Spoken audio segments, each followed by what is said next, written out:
and rehab, I want to go over a couple ways to use the lacrosse ball to release kind of the external rotators along the hip. So starting off first, we'll get kind of the glute med, or the outer portion of the glute max.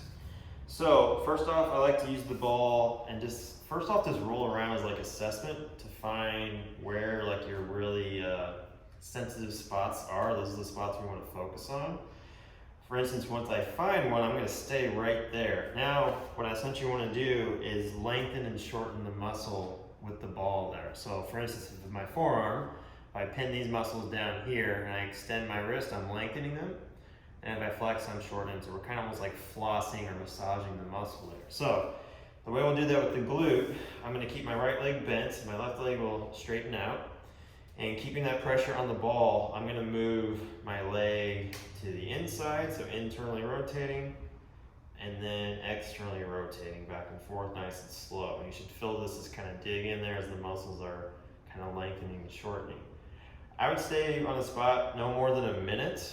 Once you kind of hit that time frame, roll around, search for another one. You can do probably 3 or 4 spots there and then switch sides from there.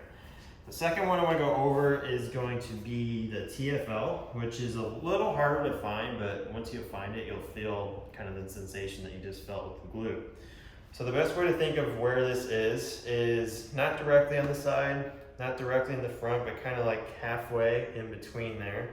You got the little muscle just kind of going down through here. So the way I like to find this is actually start with the ball just kind of like in this front part of my hip. I'll lay down there, and then I'm going to angle kind of away from the camera and find that spot that I was just talking about earlier. And then once I hit that, I can start to feel that, kind of sensation that I did with the glute. Now, same kind of concept here. We're going to keep the ball on that one spot, and we're going to move the leg around. So for this one, I'm going to bend my right leg, and then I'm just going to move it internally and externally like we just did with the glute. Now, if needed, and if I need to put more pressure on it, I can actually bring my knee off of the floor, but that's going to put a lot of pressure on it.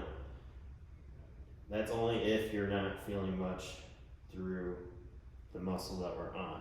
So same kind of rules as far as time frame, maybe a minute or so on each spot there for the glute and the